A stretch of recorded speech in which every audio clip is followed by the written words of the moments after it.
સુરતમાં પોલીસ પરિવાર દ્વારા ગૃહ રાજ્યમંત્રી હર્ષ સંઘવીના હસ્તે શસ્ત્ર પૂજન.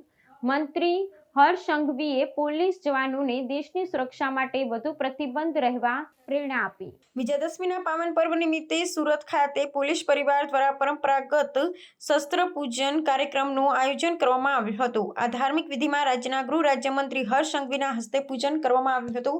આ કાર્યક્રમમાં પોલીસ દળના અધિકારીઓ અને જવાનોએ શ્રદ્ધાપૂર્વક ભાગ લીધો હતો, જેના દ્વારા તેમણે કાયદો અને વ્યવસ્થા જાળવવાના પોતાના સંકલ્પને વધુ દ્રઢ બનાવ્યો હતો.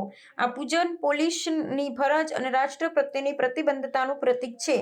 મંત્રી હર્ષ સંઘવીની ઉપસ્થિતિમાં યોજાયેલા આ પૂજન સમારોહમાં પોલીસ જવાનો અને તેમના પરિવારોએ ઉત્સાહપૂર્વક ભાગ લીધો હતો. આ પ્રસંગે મંત્રીએ પોલીસ દળને દેશ અને રાષ્ટ્રની સુરક્ષા માટે અવિરત સેવા આપવા બદલ બિરદાવ્યા હતા. તેમણે જણાવ્યું હતું કે શસ્ત્ર પૂજનની પરંપરા પોલીસને અનિષ્ટ શક્તિઓ પર વિજય મેળવવો અને નાગરિકોને શાંતિ જાળવવાની પ્રેરણા આપે છે.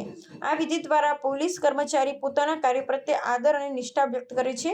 આ પવિત્ર અવસરે મંત્રીએ પોલીસ અધિકારીઓ અને જવાનોને દેશની આંતરિક સુરક્ષા જાળવવા માટે વધુ પ્રતિબદ્ધ રહેવાની અપીલ કરી હતી. આ પ્રકારના ધાર્મિક કાર્યક્રમો પોલીસ પરિવારમાં સકારાત્મકતા અને એકતાની ભાવના મજબૂત કરે છે. સુરતમાં યોજાયેલા શસ્ત્ર પૂજન સમારોહ રાજ્યની સુરક્ષા પ્રત્યે સરકાર અને પોલીસ તંત્રની ગંભીરતા દર્શાવે છે.